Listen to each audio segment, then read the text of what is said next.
organized in collaboration of ICR Central Science and Research Institute. Today in this plenum lecture, we have very renowned speaker, Dr. Sanjay Kumar Srivastava.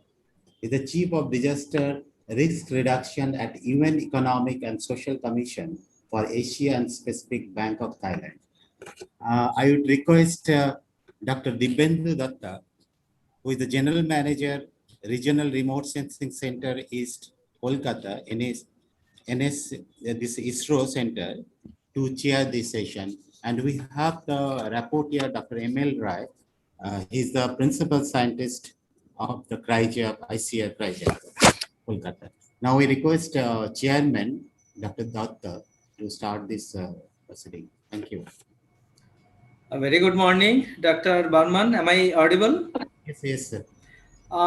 It's a great privilege for me today to be here in this August symposium, and I'm privileged to introduce Dr. Sanjay Kumar Srivastava. Can say my mentor at a point of time. Dr. Srivastava did his PhD from Indian Agricultural Research Institute, New Delhi, and he is presently the Chief of the Disaster Risk Reduction at UN Economic and the Social Commission for Asia and the Pacific, ESCAP. He was the Regional Advisor of Disaster Risk Reduction of ESCAP from 2009 to 2014, and prior to his UN positions, he was the Deputy Project Director of Disaster Management Support Program at the Indian Space Research Organization headquartered in the capacity of scientist engineer since 1991, located at Bangalore.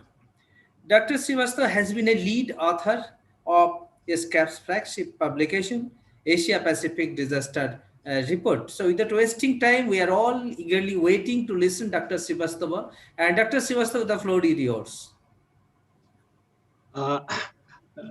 Thank you, my dear friend, Dr. Dibendu Datta. We were colleagues since ages in IRI and just also in ISRO. Dr. Patnaik, just a minute, sorry. Dr. Patnaik has joined. So Dr. Patnaik, because you joined 1 minute late and we have got a tight schedule, and kindly give a few remarks as the chairman that we have designated you. Other you can go ahead, sir. You can give it, no problem. Okay. Yeah. Okay, thank you. Thank you, Dr. Srivastava. Yeah, thank you, Dr. Sen, and thank you, my dear colleague, friend, Dr. Dibendu Datta. We are seeing after a very long break, a long time. It's truly a privilege for me to speak to this august audience, the scientists and engineers community from different parts of the world, including my home country, India. I came from your community of engineers and scientists, so it's truly a privilege to share with you some of the global perspective, at least perspective from Asia and Pacific on coastal resilience.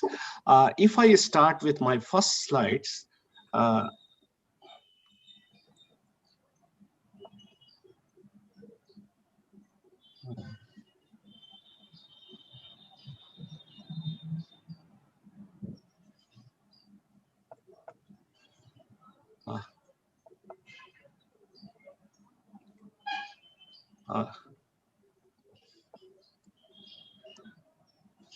can you see my first slide?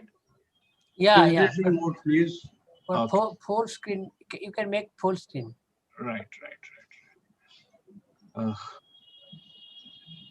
Yes. So I would like to start from, because the audience is a scientist audience. So let me start from the science, from the technology, because there are developments worldwide which are going to change the face of the research and many of the operational practices that we are doing. And the game changers are some of the recent developments in frontier technologies, including artificial intelligence, robotics, and biotechnologies.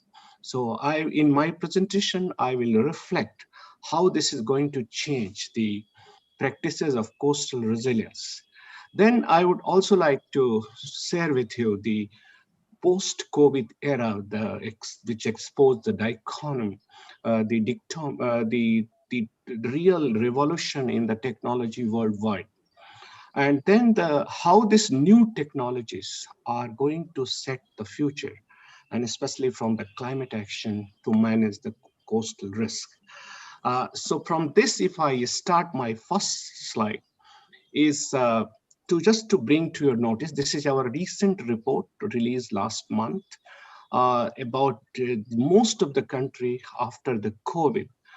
The stimulus package and then further budgetary allocation, they recognized the importance of technologies. And you see the frontier technology, which is the set of around 12 technologies. It's a 350 billion market by in 2018, is going to be $3.2 trillion in coming just 5 years. So you can imagine the impact of this technology with the advantage of digitalization and connectivity. So this is the technology which is going to rule the world in post-pandemic era. My next slide shows in these technologies, there are certain, particularly this IoT, Internet of Things, the 5G, which are going to lead the widespread applications. It will create a lot of opportunities. It will also create a lot of challenges. But then what are the opportunities? I would like to focus in a specific context of coastal resilience. One opportunities which I would like to share with you, this frontier technology is going to enhance expand our reach, the drone, robotics, IoT, to reach out to many of the frontiers of research and development, which has not been done as of now. It will help us to connect the people, things, and information through cloud computing, 5G, and IoT. It will improve our data analytics and presentation of the information, big data, machine learning, AI, and so on. It will, more importantly, it will connect with the people, the citizen science, which were not there much before. In COVID and post-COVID era, it will be a bi-directional communication between the technology and the people. So you will see all the range of technology, including the blockchain, which will connect people and the services directly to the people. So this is how the change is going to happen. Now, if I take this to coastal resilience context, how this technology is going to shape the resilience building in coastal areas, particularly for the coastal disasters. So let me start with, most of you are familiar, you are part of these subregions. I thought I should start my presentation with these slides on challenges. The challenges of managing tropical cyclone, because many of the coastal disasters are related to the tropical cyclone. It's a ocean and atmospheric interaction in Bay of Bengal basin, which shapes many of disaster risk and many other related things.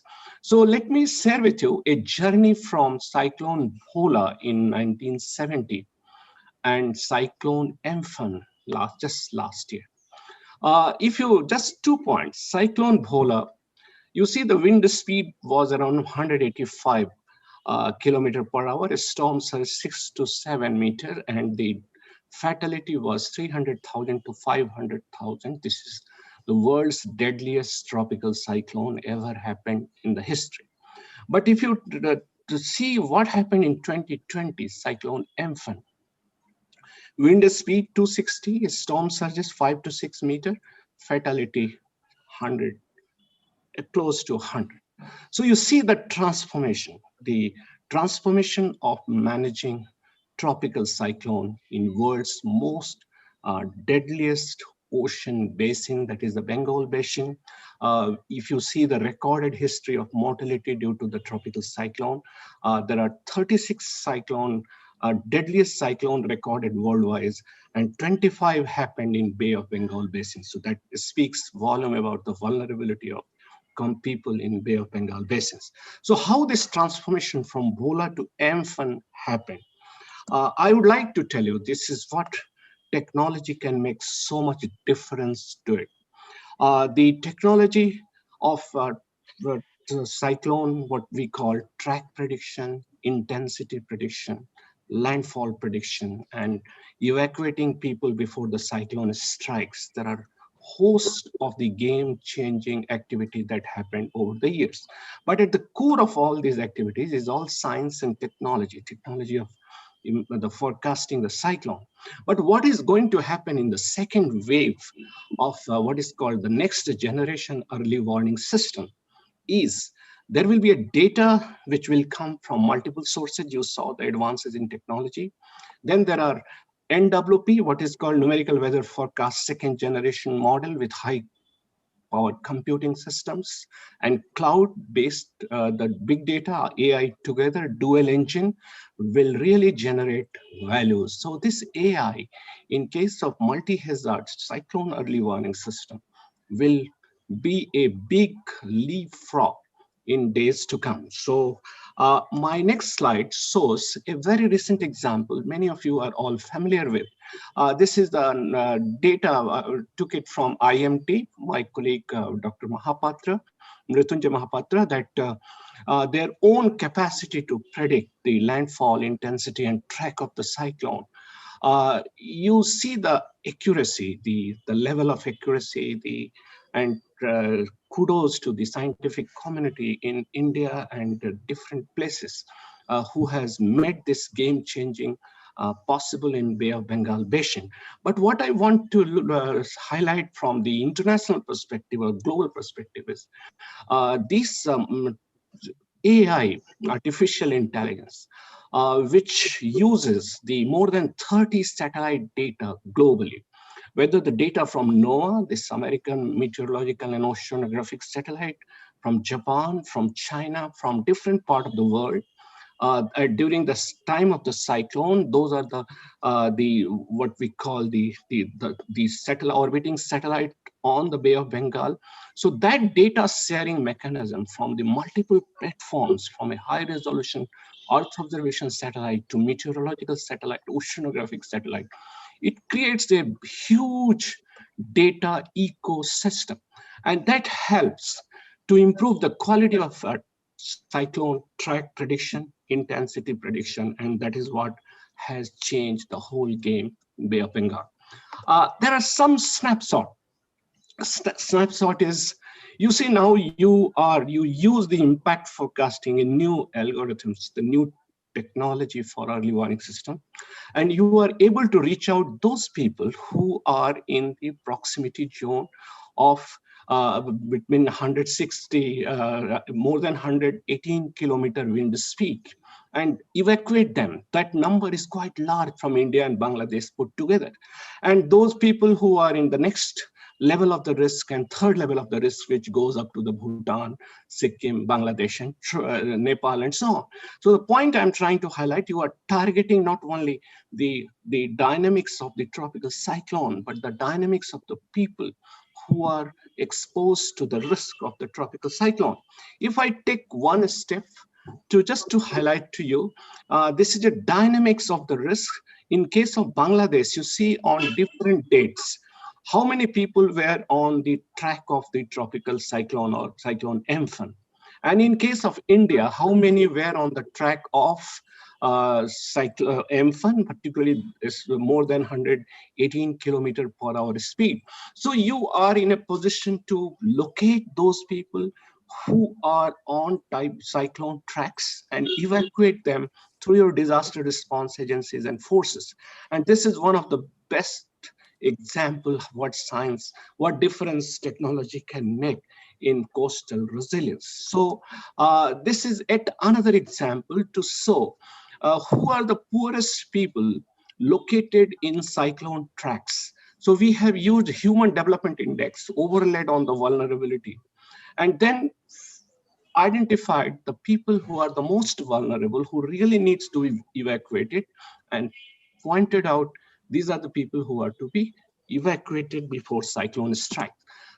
Now, this M-Fund, at the time of M-Fund, you are all aware, there was a COVID transmission going on. And that was the time that cyclone M-Fund and COVID slowly creeping in Bengal and Odisha, the eastern part of India. So what happens in this kind of context when you have a double risk on the ground, the collision of COVID and cyclone Amphan on the ground? You use technology to track the community who are exposed to Amphan and community who are also exposed to cyclone. The practices to protect life are very different. For COVID, you need a social distancing and a very different kind of protocols, while for tropical cyclone, you need to put people in a cyclone shelters or different community halls. So you use this analytics, a real-time risk assessment, impact forecasting to manage two risks at a time on the ground. This is one of the biggest success story worldwide, particularly the community of scientists in India demonstrated when there are two risks on ground colliding with each other, how can you manage and save life? So with that, it shows the game-changing role of technology in Bengal Basin over the years from Cyclone Bhola to Amphan. But then it's not a complete story of resilience. There are many unmitigated issues. One of the key unmitigated issue is the economic impact, which continues to be on the rise because the coasts are developing. There are a lot of economic assets which are exposed to the cyclone. In case of Amphan, there was $13 billion loss to India and 135 million to Bangladesh. So put together is a huge economic loss. So on one hand, we celebrate the success of a very precise early warning system. On the other hand, our challenges are how to protect our economic assets because it impacts development of many of the vulnerable coastal regions. So when you diagnose which were most impacted economic sense by Cyclone Amphan, these are the social infrastructure, school, housing, hospitals, physical infrastructure, energy, transport, water and sanitation, and agriculture, crop and livestock. So this is an unfinished agenda of resilience. If you have to take your resilience target forward, one hand, you are to a very large extent successful in saving lives thanks to the advances in our rewarding system. But a long journey has to travel to protect economic assets. We have developed an adaptation matrix. It will appear in Asia Pacific Disaster Report 2021. And in unfinished task, there are a lot many to do with improved the new resilient infrastructure. That is what you have seen, and all improved dryland agriculture and water resource management. So we will come back to it. Now let me tell you, because you are a scientist community, what is the advances in machine learning, particularly the AI, is going to do to the research community who are working in the coastal resilience or the coastal agriculture part of it. One that came to my mind very clearly, I think most of you are aware of it. We have been using in most of the coastal analysis, the topographic data, and that topographic data come from the multiple sources. The one which is widely used worldwide, including in India, is the NASA SRTM, the Shuttle Radar Topographic Mission. It has its inherent limitations, but we had no options except to use SRTM data on ocean topography, especially on the contour of the coastal part of the Bay of Bengal and many part of our coastal regions. It has its inherent bias and limitations. Many part of the world which have resources, technology, they've been using LIDAR, that is light detection and ranging, which is based on helicopter, drone, plane, flight, and so on. So what happens? This becomes a very time-consuming and expensive technology. As a result, our analysis to manage coastal risks purely based on topographic data, bathymetric data, this has been a biggest constraint. We use inaccurate estimates of the topography and assess the coastal risk. But the advances in early, particularly AI, the machine learning, first time was demonstrated through coastal DM. And this is a new digital elevation model, which fills many gaps which were there before. I will not. I would like to highlight the DM, digital elevation model of SRTM. The bias was 2 meters, and most of the sea level rise predictions that you have seen is in the same range. So you are not in a position to estimate the exact inundation due to the sea level rise. But this coastal DM, this has been brought down thanks to the machine learning algorithm to 0.2 meters. So 2 meter bias to 0.2 meter bias is a huge technological advances on understanding the coastal risk topography. Use this 0.2 meter level of accuracy of coastal DM, and you take the projections by 2050, climate projections with coastal DM data together. You see many of the cities of the world are likely to be inundated. So any coastal infrastructure that you build, whether it is a coastal, the embankment, or all critical infrastructure along the coast, it must be risk informed, and we need a better precise data. So this is one which are going to change the overall part of our understanding of the coastal risk. Same elevation, you see the China, the Bangladesh, India, and Bangkok. There are huge change in our understanding of the coastal risks, and most of the coastal infrastructure that you have to build, which are a long-term infrastructure, you must take into account the future climate risk into the consideration. My next slide shows a simulation of New York City, what it is today, what it is going to be 5 years, 15 years, and that is based on the coastal DM topographic data. So your city expansion, you can simulate with all the high resolution digital topographic data, and you can pinpoint what kind of city you are going to expand, whether those city will be inundated in coming just 10 to 15 years. So it will be a understanding of the future risk, which is very important for the coastal, particularly for the developments in the coastal regions. My next slide, the next part of my presentation is from hardcore technology and understanding the risk and early warning system to climate action through integrating gray and green infrastructure. Most of you are expert in this area. So what I want to share with you, how technology can make this integration closer. So the first part is, you are all expert. The gray infrastructure and green infrastructure, in many ways, they are complementary to each other. They have to build in a way that both complement. For example, the green infrastructure has its natural adaptive and regenerative capacity, which has to be taken while building the gray infrastructure. So any scientific literature, the most updated one on coastal resilience, highlights that gray and green infrastructure together are the real coastal defense for the future, for the climate change. In many countries, for example, Vietnam uses mangrove sea and seed dikes like first line of coastal defense. So this is a very important part, but be mindful, many of the research highlight mangrove alone will not able to protect the storm surges height. The real killer of tropical cyclones are storm surges. So mangrove, if it is with embankment, then it protects, the effectiveness will be very high.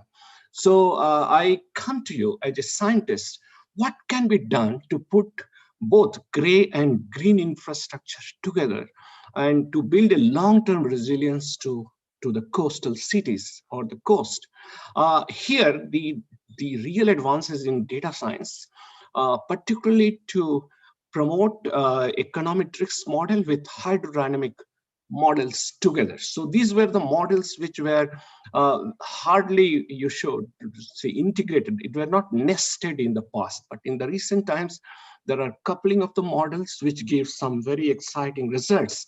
I would like to share with you, this is one of the results, one of the analysis of the nested models, economics and hydrodynamic model, which presented in Nature, which was published in Nature in December 2020, which highlights, of course, they have used the global data sets, and you see the land flooded with or without mangroves. So it highlights the protection, the first line of defense due to the mangroves in terms of the flooding, the people exposed, and economic impact.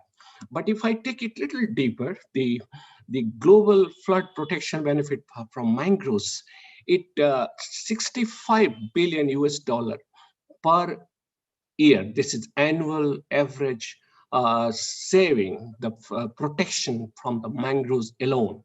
And some of the country who were the most benefited from this saving, you see the model results. It starts from China first, then comes to India, US, and many other part of the country. So you see the benefit of the mangroves, but the benefit of the mangroves are not a, what I should say, very generic. Uh, it's a very locally specific, it's a very context specific, and that is where the role of science becomes so important.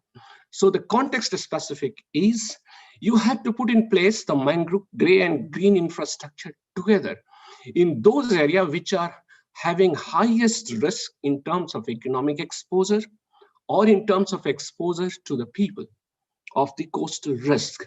So once you put your gray and green infrastructure for coastal protection, risk informed, the very purpose of more effective use of gray and infrastructure to protect the people and economy serves purpose. We have highlighted some of the examples here. This slide is all with you. This is our own analysis in ISCAP, the exposure analysis for gray and green infrastructure putting together. We have done same thing for Southeast Asia and Pacific Island. You model the mangroves in conjunction with coastal topographic, in conjunction with economic exposure, the exposure to the people, the population, and then you work a strategy for bringing gray and green infrastructure together to protect the coast from the future risk. I think this is what I would like to conclude my presentation. With thanks to my colleagues in my office in Bangkok, Jong, Maria, Shushant, and Jin, who helped me to develop this presentation package. Thank you once again, Dr. Sen, my friend, Dr. Datta, Dr. Patnaik. Thank you very much for this opportunity. Over to Dr. Patnaik, please. Yeah. Thank you, Dr. Srivastava, for a very excellent talk. And you have highlighted how this double engine, the HPC and artificial intelligence, that can be very useful for disaster management. And you are already working on this area, and we have shown how the risk has been reduced because of this combination of this thing. And in future, I think this is going to play a major role, as increasing frequency of extreme weathers will cause more disasters, and the disaster management and the reduction in life and property, saving life and property, that will be the most important job to do for us. And I'm also working on that, and we will be interacting with people like you to guide us, and also to the disaster managers. Thank you very much for a wonderful talk. In case if there are any questions, we can have only a couple of questions because 2 minutes are left. Yeah, 1 or 2 questions maximum, please. Dr. Datta is here. Yes, sir, I'm very much here. You have any question? I think it was so lucid and so much elaborative and well explained. I'm really inspired, and what I can say, I got some new thoughts and new directions, and it's not a question, basically it's a compliment only. Thank you, sir. Thank you very much. Thank you, sir. Any more questions? And any more questions? One.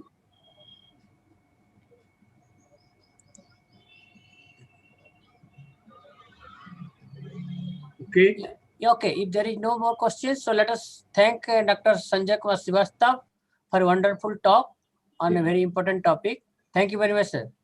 Thank you very much. Thank you for this opportunity once On again. behalf of the organizers, it is my pleasant duty to thank Dr. Sanjay Kumar Srivastava as being the speaker, and then Dr. Patnaik, Dr. Dibendu Datta to help coordinate the entire program. I wish it appears there could have been many more opportunities to discuss on the presentation. I myself had certain things in my mind, but anyway, that's all about it. Let us. This provokes us to think more about this kind of things and with up-to-date information. So I think in future many of us will be in touch with you. Thank you very much for the excellent and comprehensive presentation that you made on the updated information. Uh, both of you, Dr. Patnaik, Dr. Srivastava, Dr. Datta, for your excellent cooperation and support. Thank you very much.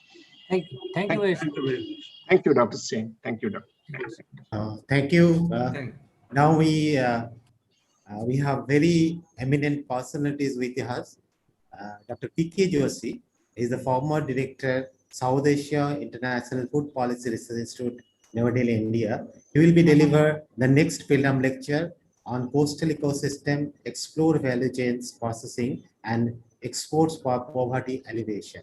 For chairing this session, I'd like to invite Dr. H.S. Sen, is the former director of ICR Praja, Barakpur, India, and he is the president of our society, that is Indian Society of Coastal Agriculture Research. And today's the proceeding will be recorded by the rapporteur, Dr. Subhashis Mandal. I'd like to invite him. He is the principal scientist at Central Soil Salinity Research Institute at Karnal. So now I request Chairman sir to start this. It's my privilege to introduce the speaker with the salient, parts of his CV, because Dr. Joshi is well known. As I said in the beginning, he's a national icon, have got a tremendous responsibility. In spite of that, he has been able to make it to this program. That's great on his part, because he is in a great hurry also. I think we will not be in a great hurry to present your presentation, material. Dr. Joshi is superannuated as a senior advisor to the Director General and Director of Southeast Asia International Food Policy Research Institute, Washington. And prior to this, he was holding the positions of the Director of NAS, National Academy of Agriculture Research Management, and the Director of IST Center of Agriculture Economics and Policy Research. After his superannuation, he is serving as a policy advisor to the World Bank, the Food and Agriculture Organization, Harvest Plus Program of CGIAR, and Australian Center for Agriculture Research. He has extensively worked towards transforming agriculture and market integration in India and many South and Southeast Asian countries. He has been credited with so many awards. Let me not waste time in going through all the list. But last but not the least, Dr. Joshi has also served as chairman of the SAARC Agriculture Center's governing body in Dhaka, Bangladesh, from 2006 to 8, chairman of the UN Cups governing board in Bogor in 2007, member of the BRICS Agriculture Group, and member of the Intergovernmental Panel of the World Bank's International Assessment of Agriculture Science and Technology for Development for 2 years, 2007 to 8. He served as a member of the International Steering Committee of the Climate Change, Agriculture, and Food Security Challenge Program, led by ESSP Science Community and the CGIAR 2009 to 11. He was also a member of the core group of the India government's Right to Vote National Human Rights Commission. Over to Dr. Joshi kindly, because this subject is very close to my heart. although Dr. Joshi is recognized expert on that particular line. Thank you very much, Dr. Joshi. Over to Dr. Joshi for presentation. Thank you very much, Dr. Sen. Good morning to everyone. At the outset, I express my sincere thanks to Dr. Sen for giving me this opportunity to share some of my thoughts on the value chains, processing and export, especially in the coastal ecosystem. I also compliment the leadership of Dr. Sen for organizing such a wonderful international symposium. So the topic he has asked me to speak on something on value chain developments, especially the coastal ecosystem. I consider that coastal ecosystem is one of the most important ecosystems in among other ecosystems, where roughly 40% of the world population is living in that particular ecosystem and growing several kinds of commodities. I will be giving four broad areas. One, what are the key challenges in the value chain development? And second, I have just taken few illustrations of coastal food commodities which are evolving the different kinds of value chains. Hello, I sir. selected, can you hear me? हाँ मैं तो सुबह 9 बजे से आ गया हूँ। Yes, sir. Yes, sir. अरे आज रैपिड का ये है ना। Can Sir. you hear me? Hello? Sir, you are audible, sir. Please continue. Yes, sir. Okay. So 4, 5, especially I have taken up fish, mangroves, seaweeds, poultry, milk, and vegetables. Coastal ecosystem is highly diversified system, but I picked only these 5 or 6 areas for just a kind of illustrations. I have also listed, this government is considering this ecosystem as one of the significant and important contributors towards achieving $5 trillion economy. So government has launched various kinds of programs for the coastal ecosystem to increase the growth rate, as well as to reduce poverty in those areas. And then we will be discussing some what may be the future areas or way forward. So first one, I would like to share some of the key challenges in value chain development. Value chains, many times we confuse between value chain and supply chain. So value chain is especially when you add value, when a produce is produced from producer and it reaches to the consumers. So the main constraints are, one is the dominance of small and marginal farmers for the commodities, and small fishers, especially for fish, those who are engaged in fisheries. And they have a very, very little marketable surplus compared to the large holders and those who are having the mechanized fishing kind of activities. You know that we have roughly 86 to 90% smallholders in the country, and they have little marketable surplus, and they have very high transaction costs. The transaction cost both in the input side when they are accessing the inputs, as well as when they are selling their produce. So in both the sides, they have high marketing costs and very high transaction costs. Due to their less or tiny marketable surplus, they have very low bargaining power, and generally they are being, traders are exploiting these small and marginal farmers. The supply chains are not integrated. They are fragmented, and which is causing inefficiency in the agricultural marketing. In India, many of the commodities we are efficient, but in marketing we are inefficient, and in total we becomes inefficient in the global markets. So now the time has come that we need to see that how we can improve efficiency in the marketing system as well. Unfortunately, in our system, there are multiple intermediaries in the entire chain when the producer starts from farmer or the fisher to reaching to the consumer, and large number of intermediaries are there. They are not adding any profit, or they are not adding any value but they are adding their profit and the cost in the entire chain, and which is affecting adversely to the prices, and which is reaching to the farmer, to the consumers. The markets are inadequate. Marketing infrastructure is also inadequate. We have done a study. We have found that during last 20 years, only 12% markets were developed. So we have not given more emphasis on marketing side, giving more emphasis on the production side. Marketing infrastructure is also very weak. Now a new kind of demand for perishable commodities is increasing, which requires a different kind of infrastructure. For example, storage, warehouses, cold chains, refrigerated vans. These kinds of infrastructure is needed for promoting marketing of these perishable commodities.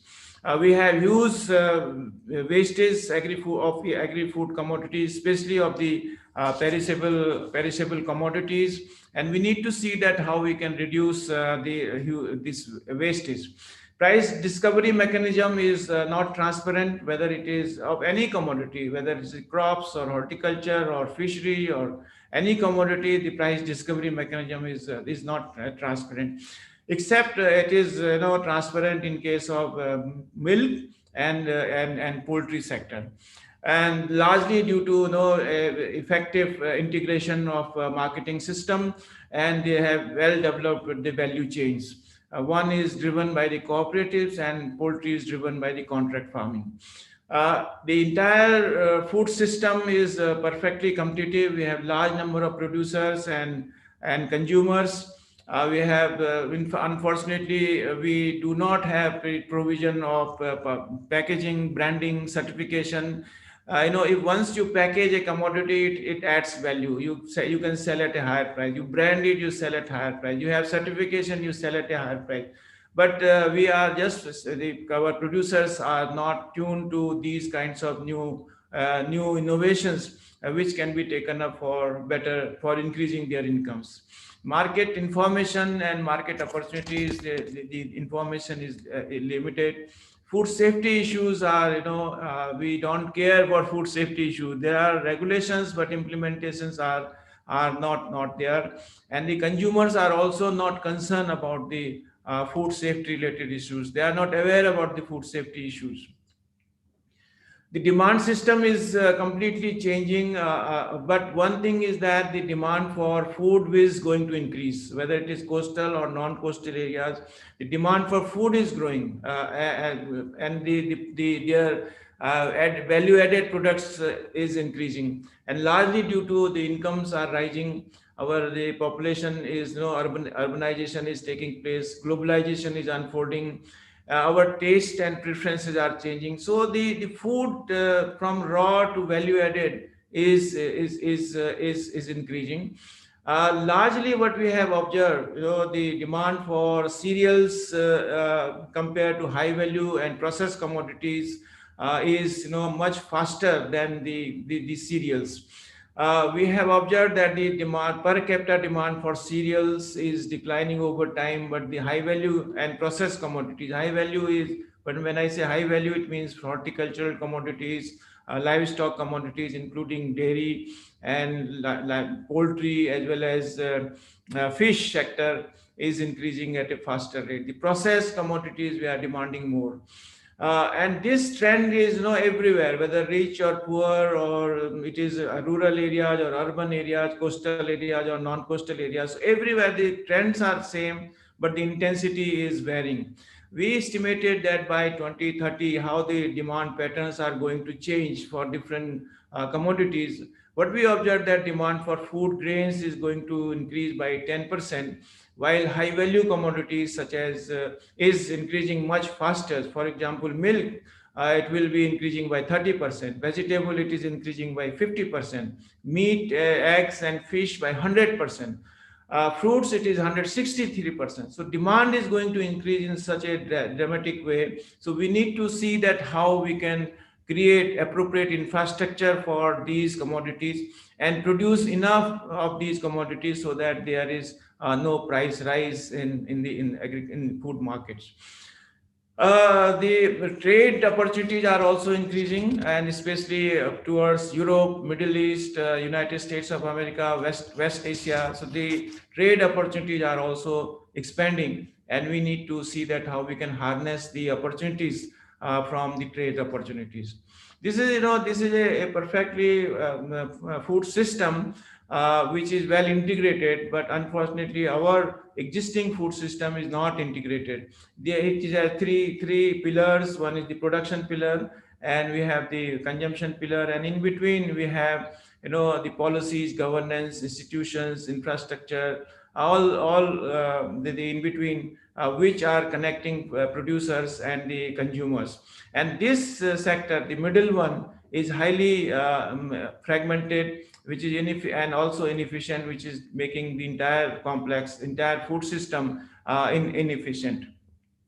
The role of, frontier technology is very critical in this production system, as well as in the consumption system. We were hearing Dr. Srivastava about the artificial intelligence and machine learning.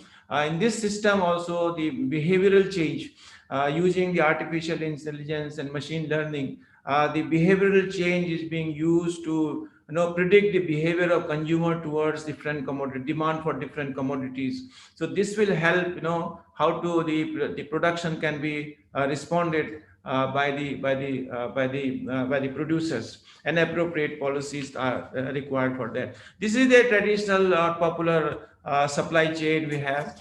We have from farmer to consumer, and you can see that there are several actors in between farmer and producer. And as I was mentioning, that everyone in the chain is adding cost and his or her profit, not adding any value.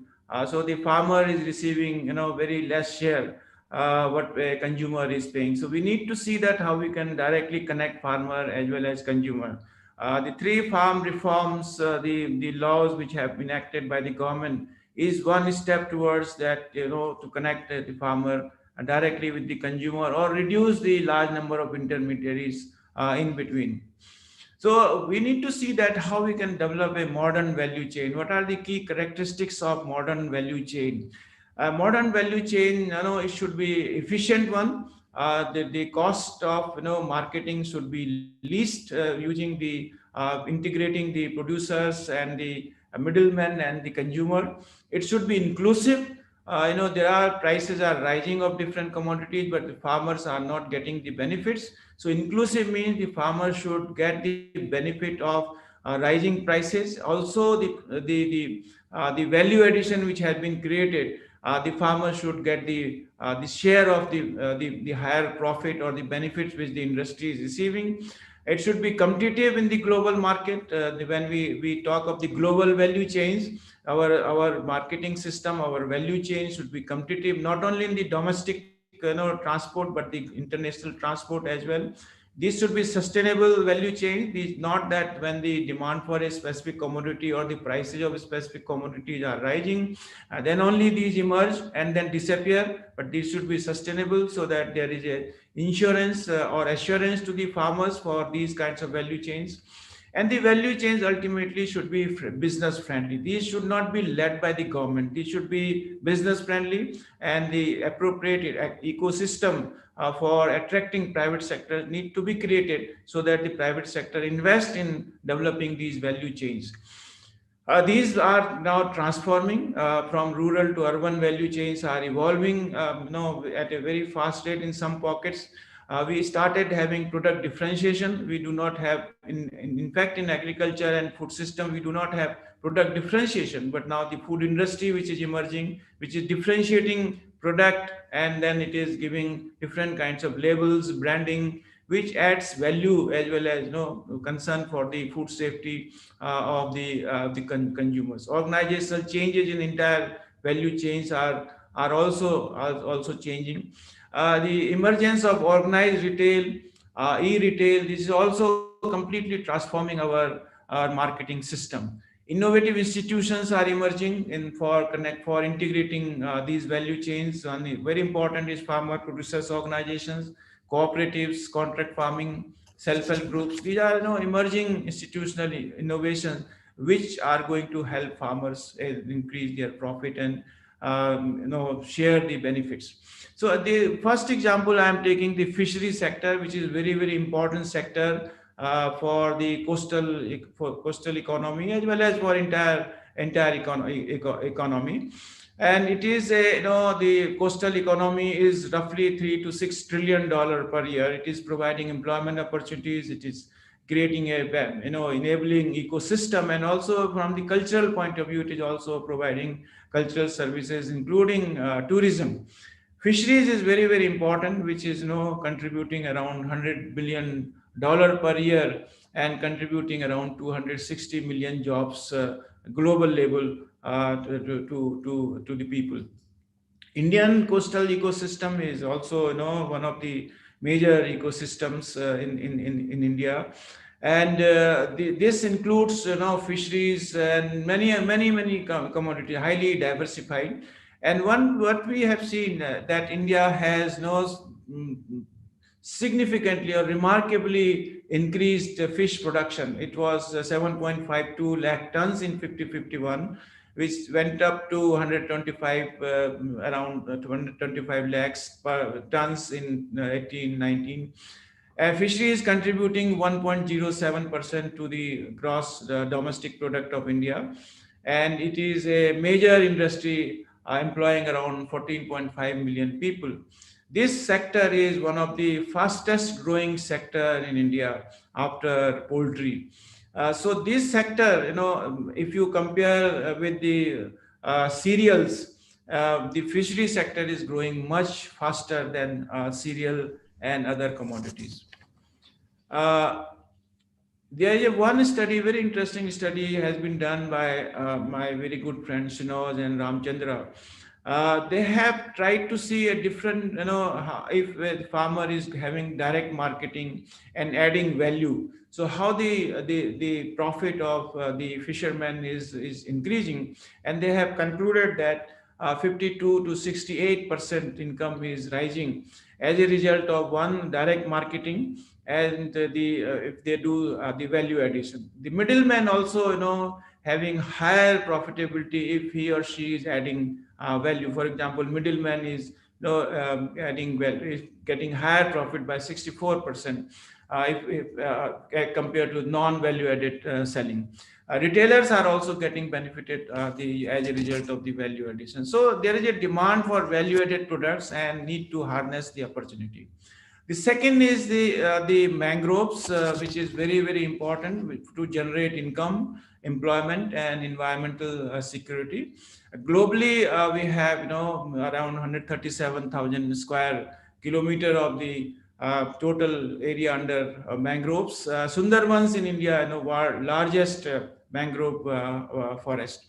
It has there are several people are living around these mangroves and having their own livelihood opportunities through paddy fish or fishing, prawns, seed collection, wood collection, handicraft, several honey or non-timber forest products. So several items they are they are dependent around it. The one important thing from the point of view of the environment, it is the mitigating carbon emission. It improves carbon sequestration, so very important commodity. I was going through some very interesting models which are emerging.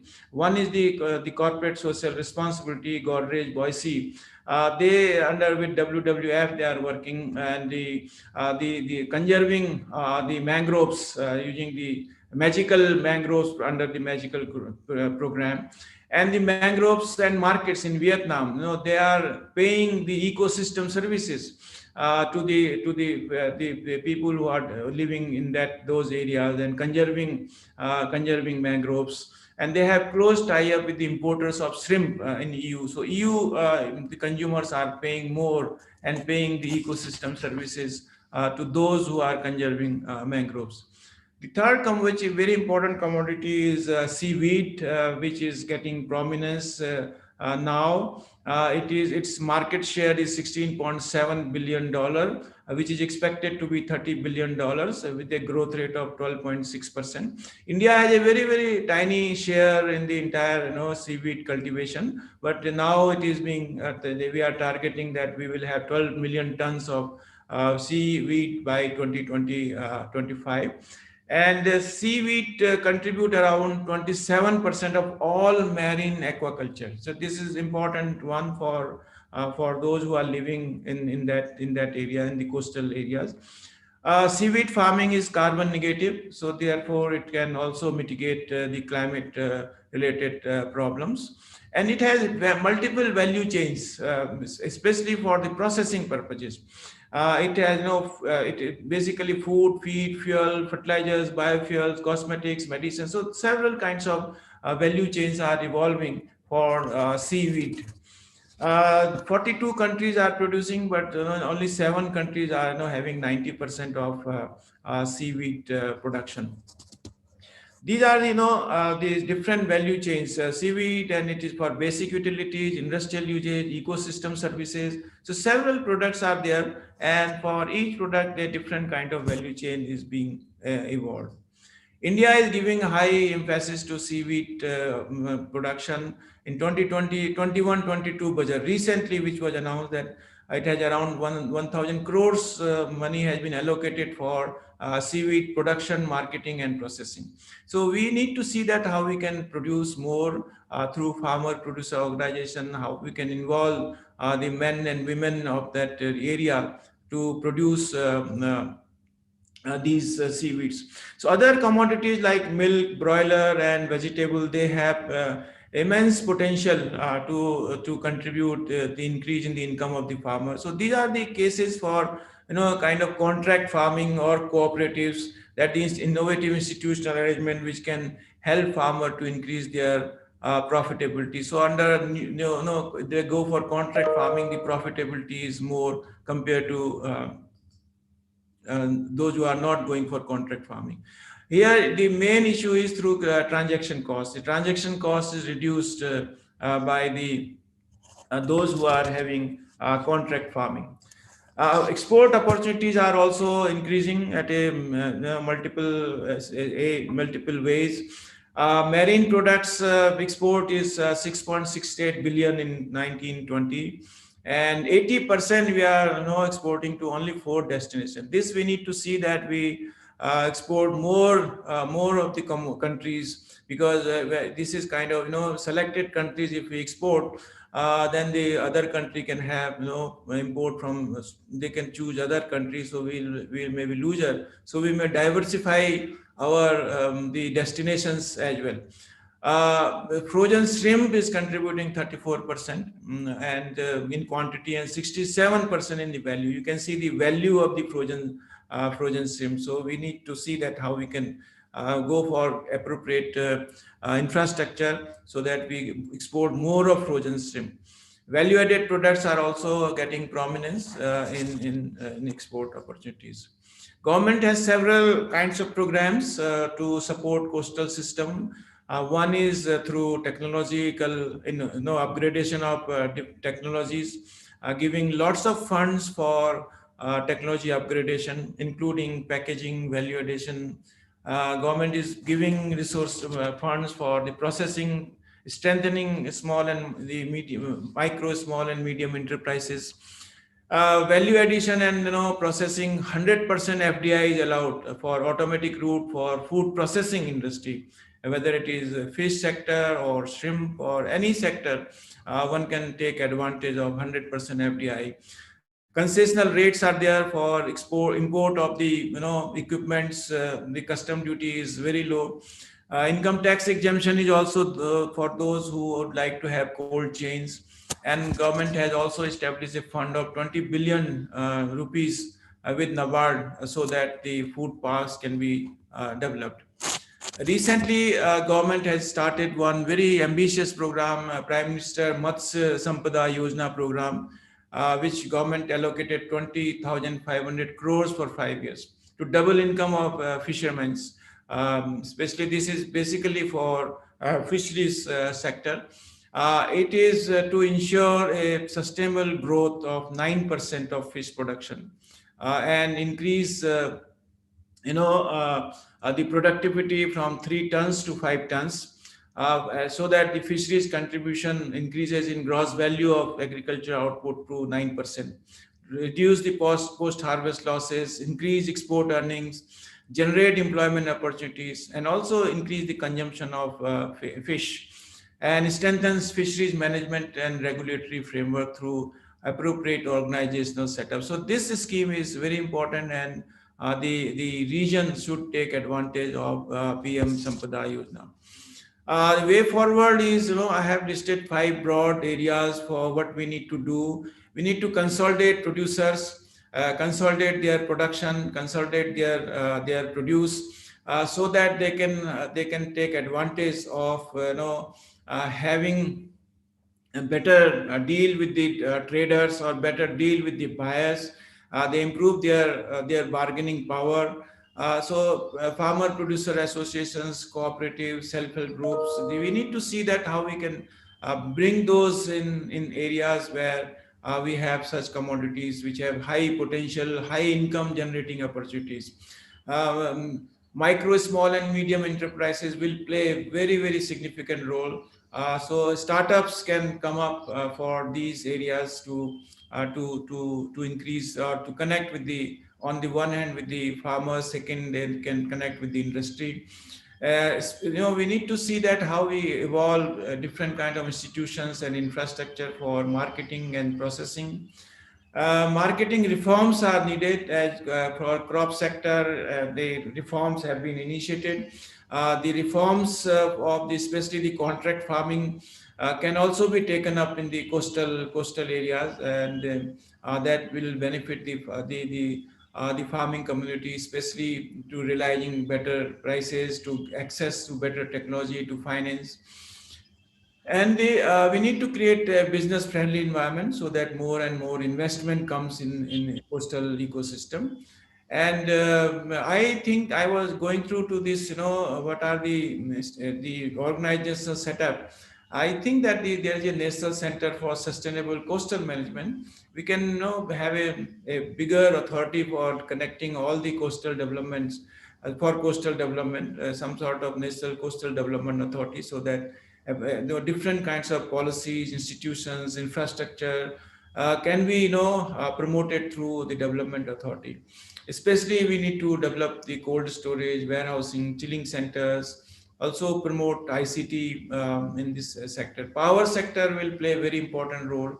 So the role of solar and wind power will be very critical, that we need to harness.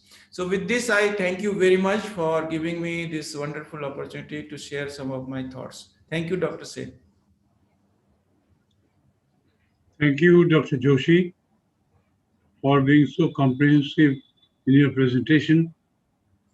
So comprehensive in your presentations. And then it has been excellent one. I should say he has not left any point untouched also at the same time. And we must be having a host of socioeconomic experts available. They may have certain issues to be raised to Dr. Joshi. I said that the subject is very close to my heart because I started my journey on this issue in 1984 by a publication of Sharman Gandhi of IPRI in Washington, and he has highlighted many issues from Indian perspective. So anyway, that's a different issue, but Dr. Joshi is up to date with the information, and then I think he will carry forward to do something through the government of India. I think without government help, this kind of programs cannot be implemented in a large scale. Thank you very much. Any more questions that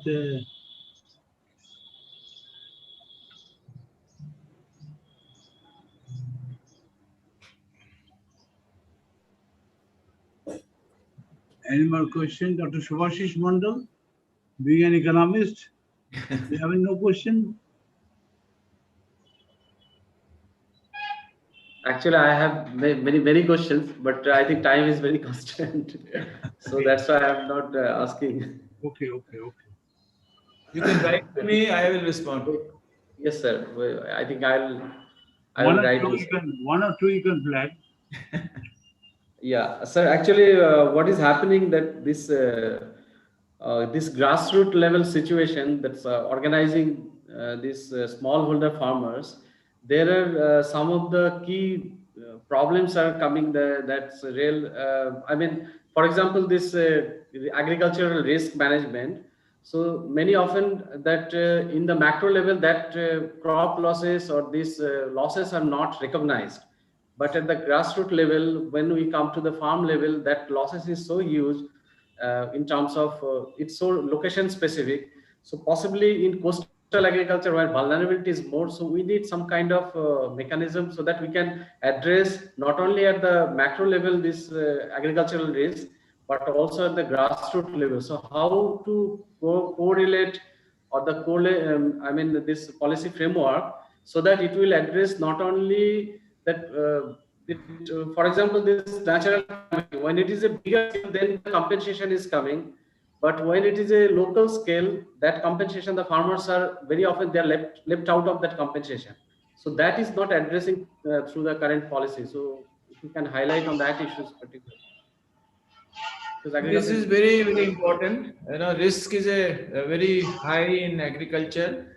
I think it is more in the coastal belt, and we need institutional innovations in having a new kind of agriculture insurance. The agriculture insurance largely at the national level, as you rightly mentioned, that the crop sector is such a sector and that micro is being affected. If macro is not being affected, then they will not be getting any compensation. So we have to evolve institutional arrangement, and I have seen one of the models which was very, very effective is the collective risk management by the locals. So they have their own, no, they were connected with the insurance company, and the locals were deciding about the crop losses.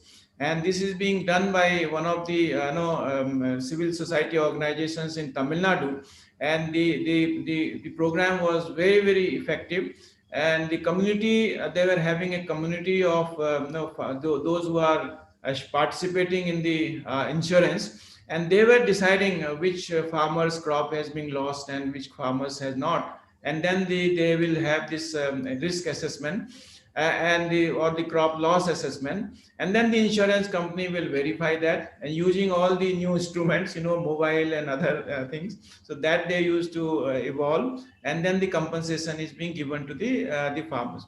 When I was working with the free was also have launched one program on insurance using the mobiles and taking the pictures, having mobile rather than having pictures from satellite or drones. So it was giving the micro level losses, basically capturing the micro level losses, and then linking with the with the insurance companies. So more and more institutional arrangements are needed in this, and I think very soon our young professionals or economists will come out with these innovative institutions which will benefit on the one hand to the farmers, and also to the to help the government so that they can allocate appropriate resources for promoting agriculture insurance. Thank you very much. Thank you very much, Dr. Barman.